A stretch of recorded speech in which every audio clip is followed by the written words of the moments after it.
In front of me is Samsung Galaxy A17 and today I would like to show you how you can set up Face Unlock.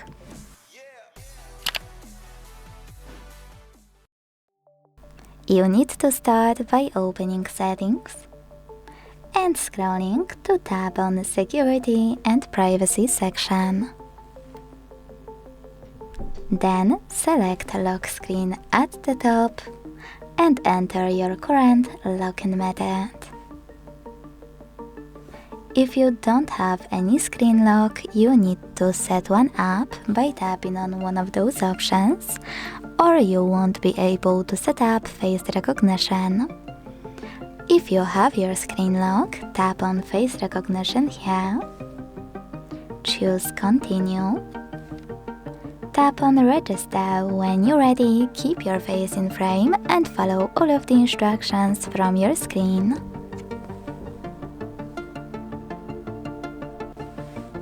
Manage all of those options however you want to, and when you're ready, go back.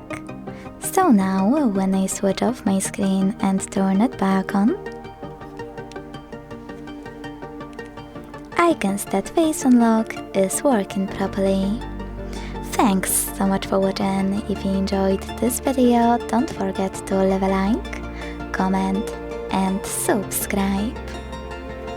Bye!